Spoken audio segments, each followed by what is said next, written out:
Channel cedar Tezpur সকলোকে স্বাগতম জনাইছোঁ। আজি বহুত দিনৰ মূৰত আজি আকৌ পথাৰলৈ আহিলোঁ। মূলা আৰু মূলা মানে দীপজ্যোতি হাই বুলি কৈ দিয়ে এবাৰ। নমস্কাৰ। দীপজ্যোতি মানে পূৰা মুখত তামোল ভৰাই লৈছে, সেইটো কাৰণে কথা পাতিব পৰা নাই। তো আকৌ আজি বহুত দিনৰ মূৰত পথাৰলৈ আহিলোঁ। সোণগুটি চপোৱাৰ দিন আহি আছে। তো সোণগুটিৰ লগতে জীৱন গুটি। তো মোৰ জীৱন গুটিখিনি প্ৰায় লাহি পাহি সোণালী একেবাৰে বৰ বেলেগ বেলেগ কালাৰ হৈ গৈছে। তাৰমানে সোণালী ৰঙৰ হৈছে, কেঁচাপতীয়া হৈছে। কি ধুনীয়া পথাৰৰ পৰিৱেশ। এই ধান ওলোৱাৰ সময়ত যেতিয়া শস্যবোৰ ওলায়, মানে যেতিয়া ধানটো ওলোৱাৰ পাছত পথাৰখন ইমান ধুনীয়া দেখে নহয়, সোণালী কালাৰ দেখে নহয়। আৰু লগতে সেউজীয়া প্ৰায় সেউজীয়া পথাৰখন। আৰু যেতিয়া আমাৰ কষ্টৰ ফলটো যেতিয়া ফুটি উঠে, তেতিয়া মনটো কিমান আনন্দ লাগে। কেইদিনমান আগত কিমান কষ্ট কৰাৰ ফলত আজি ধানখিনি ইমান ধুনীয়াকৈ ওলাইছে। কি মজা। আৰু আজি অলপ মেইনটেনেঞ্চ কৰিব আহিছোঁ। মেইনটেনেঞ্চ মানে হেঙেৰা ক'ৰবাত ভাঙিছে, তাৰমানে হেঙেৰাটো ৰিপেয়াৰিং কৰিব আহিছোঁ। মূলা আৰু তো আপোনালোকে চাই থাকক মোৰ পথাৰখনেই। আমাৰ মাটিৰ ওচৰতে এখন ডাঙৰ পাহাৰ আছে, আপোনালোকে দেখিছে তো ভিডিঅ'ত। তো সিটো পাহাৰখনত মই অলপ জুম কৰি দিওঁ আপোনালোকক।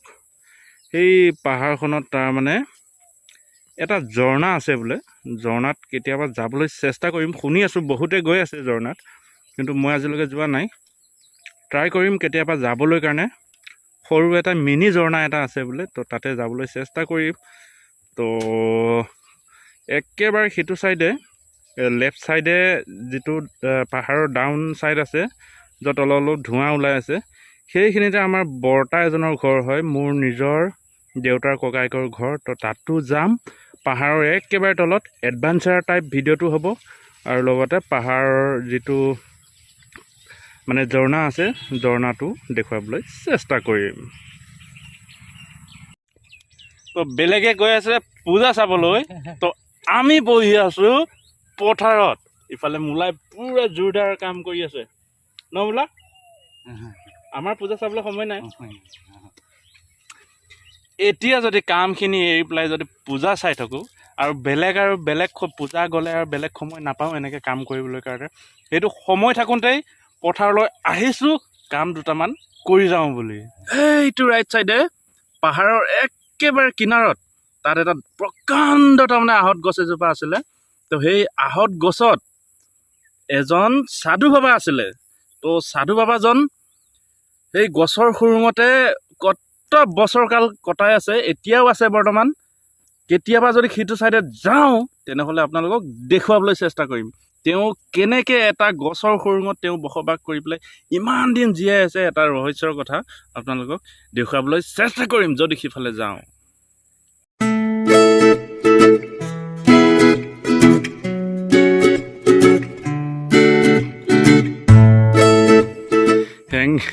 হেঙেৰা ৰিপেয়াৰিং মানে য'ত মানে ভাঙিছে, গৰুৱে ভাঙিছে, সেইবোৰ মানে আকৌ এবাৰ তাত খুটি ঘাৰি দি দিছোঁ। সেইটোৱে আমাৰ ৰিপেয়াৰিং। আমাৰ ইফালে অৱশ্যে হাতীৰ প্ৰকোপ নথকাকৈ নাই। হাতী প্ৰতি বছৰে আমাৰ পথাৰলৈ আহে, কিন্তু এই বছৰ আমাৰ যিখিনি মানে ধান লগোৱা হৈছে, খেতি কৰা হৈছে, সেইখিনি এইবছৰ বাৰু বাচি গৈছে। কিন্তু আন বছৰ মানে প্ৰায় হাতী আহে। নামেৰি যিটো ৰাষ্ট্ৰীয় উদ্যান আছে, নামেৰি ৰাষ্ট্ৰীয় উদ্যান আমাৰ কাষতে হয়। সেইটো কাৰণে ধান খাবলৈ কাৰণে মানে প্ৰায় হাতীবোৰ মানে এইটো ধানৰ ছিজনত ওলাই আহে জংঘলৰ পৰা।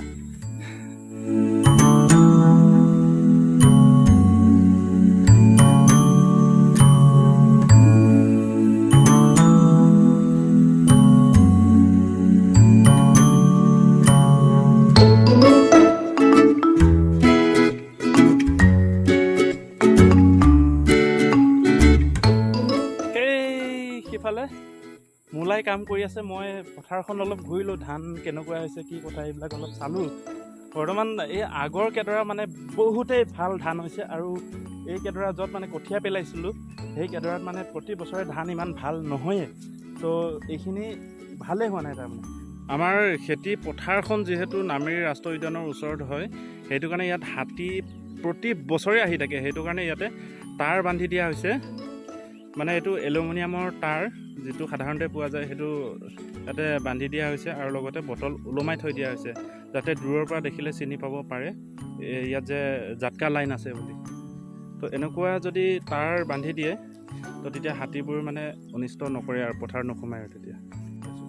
আজি পথাৰত থকাৰ মাজতে এটা ইম্পৰ্টেণ্ট কথা এটা আকৌ ক'বলৈ মন গ'ল। তাৰমানে ইম্পৰ্টেণ্ট কথাটো হৈছে, আগৰ ভিডিঅ'টো মই কৈছিলোঁ অলৰেডি যে আজিকালি যিটো এমপ্লয়মেণ্ট এক্সচেঞ্জৰ কাৰ্ড বনায়, আমি যেতিয়া কাৰ্ড বনাইছিলোঁ তেতিয়া অফিচত যাবলগীয়া হৈছিল, অফিচত গৈ পিনে তাত ডকুমেণ্টছ ভেৰিফিকেশ্যন কৰিবলগীয়া হৈছিল, ফৰ্ম ফিল আপ কৰিবলগীয়া হৈছিল, তেতিয়াহে এখন এমপ্লয়মেণ্ট এক্সচেঞ্জ কাৰ্ড পাইছিলোঁ।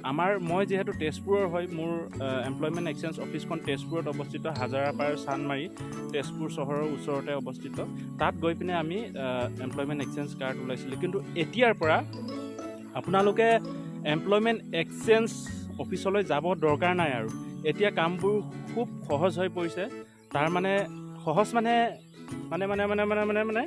হেৰি আৰু, আপোনালোকৰ যদি এমপ্লয়মেণ্ট এক্সচেঞ্জ কাৰ্ড ওলাবলগীয়া থাকে তেনেহ'লে আপোনালোকে অনলাইন ৱেবছাইটত গৈ পিনে আপোনালোকে এমপ্লয়মেণ্ট এক্সচেঞ্জ ওলাব পাৰিব। তো এমপ্লয়মেণ্ট এক্সচেঞ্জ কাৰ্ড ওলোৱাৰ দুই ধৰণ আছে। এটা হ'ল আপোনালোকৰ আধাৰ বেছ, তাৰমানে আধাৰ থাকিলে আপোনালোকে ওলাব পাৰিব, আৰু এটা নন আধাৰ বেছ, আধাৰ কাৰ্ড নাথাকিলেও আপোনালোকে ওলাব পাৰিব। তো পদ্ধতি দুই ধৰণৰ হয়। আৰু লগতে নিজৰ ডকুমেণ্টছখিনি লাগিব, যেনেকৈ মেট্ৰিকৰ documents, higher secondary documents, BA পাছৰ ডকুমেণ্টছ, এই গোটেইখিনি লাগিব। তেতিয়া আপোনালোকে ধুনীয়াকৈ অনলাইনত ঘৰত বহি আপোনালোকে, যিসকলে জানে বেছিকৈ নেটৰ কাম জানে, তেওঁলোকে নিজৰ মোবাইলতে ডাঙৰ স্মাৰ্টফোনত কৰিব পাৰিব, আৰু যিসকলে নাজানে তেওঁলোকে ওচৰৰ কম্পিউটাৰ দোকান বা কেফেবোৰত গৈ, কম্পিউটাৰ চেণ্টাৰবোৰত গৈ আপোনালোকে অনলাইনত এপ্লাই কৰি ল'ব পাৰিব ঘৰত বহিয়ে। অ'কে, ইয়াত কোনো ধৰণৰ ফিজ লোৱা নহয়। তাৰমানে এমপ্লয়মেণ্ট এক্সচেঞ্জ কাৰ্ড বনাওঁতে কোনো ধৰণৰ ফিজ লোৱা নহয়, এইটো অনলাইনত হয় আৰু ফ্ৰী হয়। আগতেও পইচা লোৱা নাছিল, এতিয়াও পইচা নলয় অনলাইনত। তো এইটোৱে আৰু। এতিয়া অক্টোবৰ মাহ হয়, অক্টোবৰ, নৱেম্বৰ, ডিচেম্বৰ, মাত্ৰ 2 মাহ আছে আৰু এই বছৰটো যাবলৈ কাৰণে, 2021 যাবলৈ কাৰণে। তো 2022ত মই গৈ আছোঁ উজনি অসম, আপাৰ আছাম। তাৰমানে আপাৰ আছাম মানে লখিমপুৰ, জোনাই, একেবাৰে শেষলৈকে মূৰ্খক চেলেং নে কি কয়, তাৰলৈকে যাম আৰু। যিটো ট্ৰেইনৰ লাষ্ট ষ্টেচন হয় তাৰলৈকে যাম। তো জোনাইত বিশেষকৈ মই মনোজ ভাইক লগ কৰিব যাম। আপোনালোকে অতি সোনকালে নহয়, অলপমান দেৰি লাগিব, অহা বছৰলৈ 2022ত হ'ব, চেষ্টা কৰিম। তাৰমানে মনোজ ভাই আমাৰ অসমৰ জনপ্ৰিয় ইউটিউবাৰ, অসমীয়া চেনেলৰ ইউটিউবাৰ হয়। তো মনোজ ভাইক লগ কৰিব যাম মই জোনাইত। আৰু লগতে তেওঁলোকৰ লগত 4-5টা গ্ৰুপ আছে। ডেন্সাৰ ভাই আছে, মনোজ ভাই আছে, আৰু লগতে আছে বিশ্বজিৎ ব্লগছ। তো বিশ্বজিতকো লগ ধৰিব যাম। তো গোটেইখিনিকে তাতে লগ পাই যাম আৰু ধুনীয়া এটা ব্লগ বনিব। তো অহা বছৰলৈ আপোনালোকে ৱেইট কৰিব লাগিব, সেইটো কাৰণে মনোজ ভাইক লগ কৰিবলৈ কাৰণে।